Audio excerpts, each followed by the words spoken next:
تو رحیم ہے تو کریم ہے، تیری ذات سب سے عظیم ہے۔ السلام علیکم ورحمۃ اللہ وبرکاتہ۔ صلی اللہ علی نبی الامی صلی اللہ علیہ وسلم۔ قال اللہ تعالی، اللہ رب العزت قرآن میں فرماتے ہیں، ان الذین قالوا ربنا اللہ ثم استقاموا تتنزل علیہم الملائکۃ الا تخافوا ولا تحزنوا وابشروا بالجنۃ التی کنتم توعدون۔ اور ایک جگہ سورہ ہود میں اللہ فرماتے ہیں فاستقم کما امرت، ایک جگہ سورہ شورى میں اللہ فرماتے ہیں فاستقم کما امرت، یعنی کہ اس پر مضبوطی سے جمے رہیے جیسا کہ حکم دیا گیا ہے۔ اور اللہ رب العزت سورہ حامیم سجدہ میں فرماتے ہیں کہ جن لوگوں نے کہا کہ اللہ ہمارا رب ہے، پھر وہ اس پہ ثابت قدم رہے، یقیناً ان پر فرشتے اترتے ہیں، ان سے کہتے ہیں کہ تم اندیشہ نہ کرو، ڈرو نہیں، رنج نہ کرو، اور اس جنت کی بشارت سے خوش ہو جاؤ جس کا تم سے وعدہ کیا گیا۔ سبحان اللہ العظیم۔ یعنی اللہ رب العزت کے تمام اوامر پر جتنی بھی اللہ نے حکم دیے اس پہ مضبوطی سے جمے رہنا، پھر وہ اپنے عقائد کے معاملات میں ہو، عبادات کے معاملات میں ہو، اخلاق ہے، معاشرت ہے، کسب معاش ہے، یعنی یہ سارے جو بھی معاملات ہیں اس میں اللہ رب العزت کے قائم کردہ حدود کے اندر رہ کے راستہ تلاش کرنا اور سیدھے راستے پہ جمتے ہوئے چلنا، اسے کہتے ہیں استقامت۔ اس میں کسی بھی یعنی اخلاق ہو، معاشرت ہو، معاملات ہو، عبادت ہو، کسی بھی عمل میں، کسی بھی معاملات میں ایک طرف جھکاؤ نہ ہو یا کمی یا زیادتی ہو جائے تو پھر استقامت باقی نہیں رہے گی۔ یعنی میانہ روی کے ساتھ معتدل چلتے رہنا، رکنا نہیں۔ حضرت عمر رضی اللہ تعالیٰ عنہ سے استقامت کا مفہوم منقول ہے کہ وہ کہتے ہیں استقامت یہ ہے کہ تم اللہ رب العزت کے تمام احکام اور تمام اوامر پر، جتنی چیزوں پہ اللہ نے حکم دیا اور جن چیزوں سے اللہ نے منع کیا ہے اس پہ سیدھے جمے رہو، اس پہ عمل کرتے رہو، اور ادھر ادھر اس سے راہ فرار مت کرو، لومڑیوں کی طرح مت نکلو۔ تو علماء کہتے ہیں استقامت تو ایک لفظ مختصر سا ہے نا، مگر تمام شرائع اسلامیہ کو جو ہے اس کے اندر جمع ہے، تمام شرائط جو ہے اس اسلام کے۔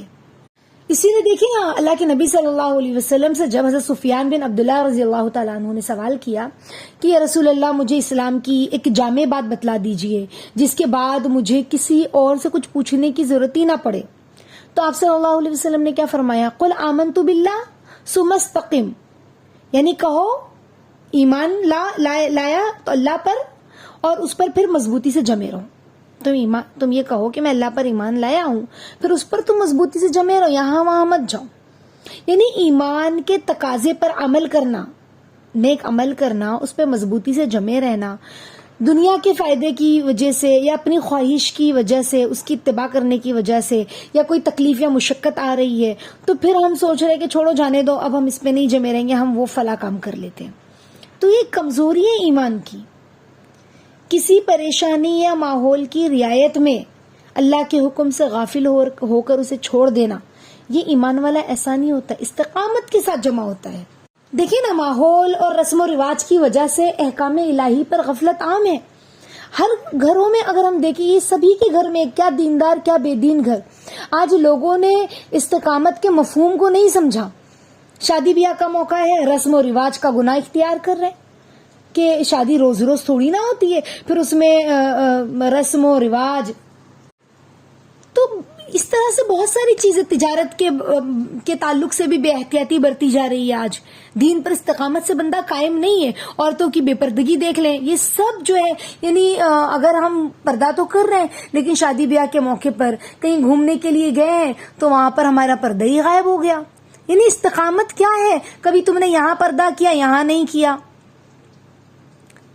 ہم نارمل جا رہے ہیں پردہ کر کے، نوز پیس پہن کے جا رہے ہیں، لیکن اب پانی پوری کھانے کے لیے ہوٹل میں بیٹھے کھانا کھانے کے لیے منہ پہ سے پردہ ہٹ گیا، چہرے سے نقاب ہٹ گیا، اور وہاں پہ ویٹر ہے جو بھی یہ سب دیکھ رہے۔ استقامت کیا؟ تم پردہ کر رہی ہو تو استقامت کے ساتھ پردہ کرو کہ تم نے جو نقاب پہنا ہے، جو تم نے اپنے چہرے کو ڈھکا ہے، نوز پیس لگائی ہے، تو اس سے تمہارا باہر کوئی بھی تم کو نہ دیکھے، ایسا نہیں کہ ہم تھوڑے دور تک تو چل کر گئے اور پھر وہاں ساحل سمندر کے پاس اطمینان سے چہرہ کھول کر بیٹھے ہیں، آرام سے ہوا کا لطف اٹھا رہے ہیں، اور وہاں سے لوگ آ رہے ہیں جا رہے ہیں، یہ ہمیں پہچانتے تھوڑی نا ہے۔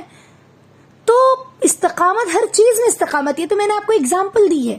اسی طرح سے استقامت کیا ہے؟ دین کو فالو کرنا۔ ہم نے کہا بھائی ہمارے جو غیر مسلم دوست ہیں تو ہم نے ان کے ساتھ مل کر ان کا تہوار خوب دھوم دھام سے منایا، اس میں پوجا بھی ہو رہی ہے، اس میں چڑھاوا بھی کھا رہے ہیں، تو یہ ساری چیزیں دین کی استقامت کے خلاف ہے۔ حضرت علی رضی اللہ تعالیٰ عنہ، حضرت ابن عباس رضی اللہ تعالیٰ عنہ استقامت کی تعریف میں کیا فرماتے؟ استقامت کیا؟ فرائض پر مضبوطی سے جمنا۔ حضرت حسن بصری رحمۃ اللہ علیہ کیا فرماتے؟ استقامت کیا ہے؟ تمام اعمال میں اللہ کی اطاعت کرنا، اللہ کی فرمانبرداری کرنا، یہ استقامت ہے۔ جو ہے گناہوں سے اجتناب کرنا، یہ استقامت ہے۔ اور حضرت فضیل بن عیاض رحمۃ اللہ علیہ کہتے ہیں کہ استقامت کیا ہے؟ تو انہوں نے کہا کہ یہ جو فانی دنیا ہے نا، اس میں اس طرح زہد اور تقوی اختیار کرنا، اس سے بے رغبت رہنا، یہ استقامت ہے۔ تو سب سے اہم اور دشوار کام کیا ہے جانتے ہو؟ اس دنیا میں سب سے زیادہ دشوار کام استقامت ہی تو ہے۔ اسی لیے محققین جو ہے، صوفیاء ہے، وہ کیا فرماتے ہیں؟ استقامت کا مقام کرامت سے بھی بالا تر ہے۔ کرامت جانتے ہیں نا؟ کسی اولیاء سے کوئی کرامت ظاہر ہو جائے، جیسے رابعہ بصری رحمۃ اللہ علیہ نے پانی پہ مصلی، حسن بصری نے پانی پہ مصلی بچھا کر نماز پڑھا، تو رابعہ بصری نے ہوا پہ مصلی بچھا کر نماز پڑھا۔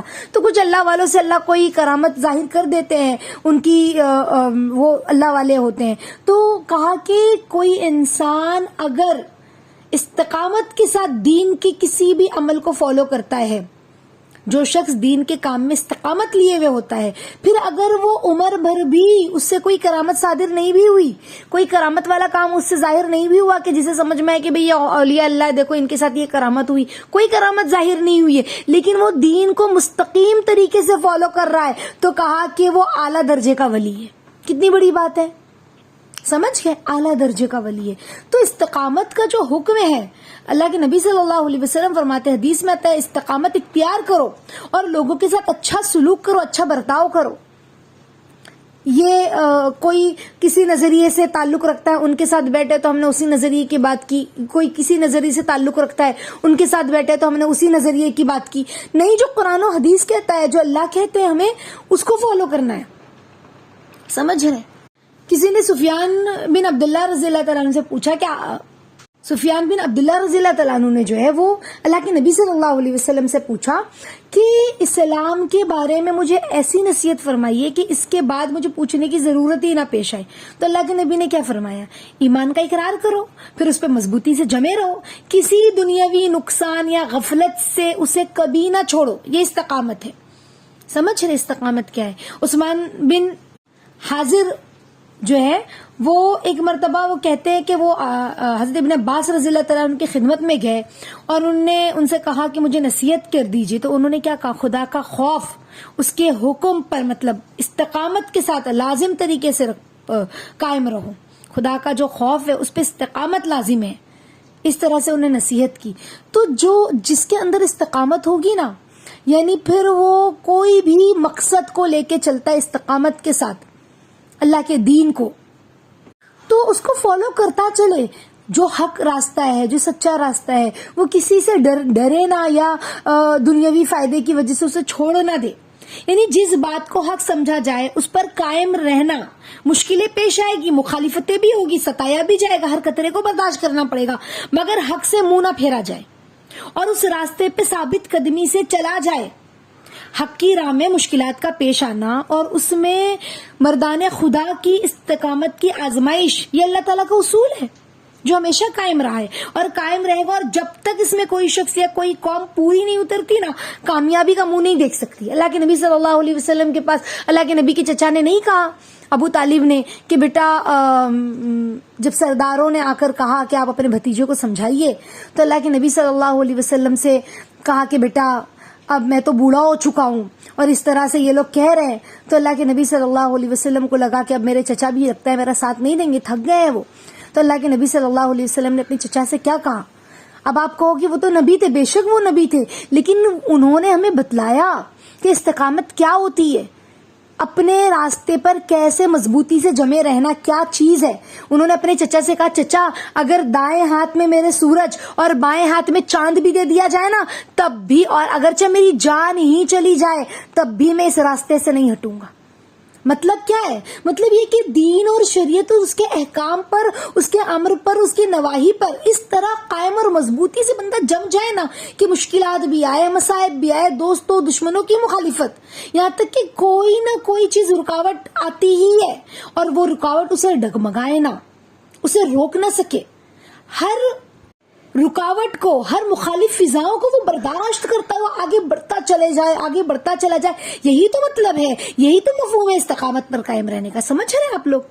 یعنی استقامت جو ہے نا وہ راسخ اور ایمان کامل کی یہی شان ہے. جو مومن ہوتا ہے اس کی شان یہی ہے, اور یہی وہ لوگ ہیں جو مرتے وقت فرشتوں سے جنت کی بشارت پانے والوں میں سے ہیں, جس کے بارے میں اللہ نے قرآن میں فرمایا. ہم سب لوگوں کو اللہ رب العزت استقامت کی نعمت عطا فرمائے. اگر ہم تاریخ کو کھول کے دیکھتے ہیں تو ہمیں تاریخ میں جتنے بھی اسلاف ہمارے گزرے ہیں استقامت کے ساتھ چلے. لوگ آئے, دشمن بھی آئے, اور لوگوں نے الزام بھی لگایا, لوگوں نے برا بھلا بھی کہا, کسی نے دنیا کی آفر بھی کی, لیکن وہ اپنے دین سے نہیں ہٹے, اپنے دین سے نہیں ہٹے. ایسے مستقیم طریقے سے چلنے والے صحابہ, انبیاء, اولیاء, جنہوں نے, جو مسلم ممالک کو ہم دیکھیں, جنہوں نے تاریخ کو جب ہم کھول کے دیکھتے ہیں, جو مسلمانوں کی جو تاریخ ہے, تو جو فتوحات ہیں وہ کیسی فتوحات ہیں. اگر ہم فتوحات دیکھتے ہیں, طارق بن زیاد کو دیکھ لیں ہم, کیسے استقامت کے ساتھ چلے. محمد بن قاسم کو دیکھ لے, کیسے استقامت کے ساتھ چلے. صلاح الدین ایوبی رحمۃ اللہ علیہ کو دیکھ لے, کیسے استقامت کے ساتھ چلے. ہر کوئی کو ہم, جو بھی جتنے بھی تاریخ میں ہمیں ملتے ہیں, ہم ہر کسی کو دیکھیں, چاہے وہ ملک کو فتح کرنے کی بات ہو, چاہے وہ دین پر چلنے کی بات ہو, چاہے وہ اخلاق ہو, چاہے وہ کردار ہو, چاہے وہ گفتار ہو, چاہے وہ فقہ ہو, چاہے وہ مسائل ہو, جو چیز لے کر چلے استقامت کے ساتھ, دین کو لے کے چلنے والوں کے سامنے بہت ساری رکاوٹیں آئی. اپنے بھی بیگانے ہوئے, اپنوں کے اندر بھی دشمن پیدا ہو گئے, لیکن وہ دین سے نہیں ہٹے. پھر بہت ساری مشکلات کو پار کرتے ہوئے پھر انہوں نے اپنے مقصد کو پا لیا. کیوں؟ جو استقامت کے ساتھ چلے گا تو آزمائش تو انہی کو ملے گی نا, دیکھنے ملے گی انہی کو. آزمائش اللہ کا اصول ہے, تو گھبرانے والی بات نہیں ہے. دنیا دار الغرور ہے, دھوکے کا گھر ہے, اور اس کے اندر اللہ آزمائیں گے اپنے بندوں کو. تو اللہ رب العزت ہم سب کو استقامت کے ساتھ چلنے کی توفیق عطا فرمائے. پل میں تولا اور پل میں ماشا نہ بنائے. یعنی ہم دنیا میں گئے تو دنیا دار ایک دم بن گئے, دین کو بالکل بھول گئے, اللہ کو بھول گئے, ایسا معاملہ نہ ہو.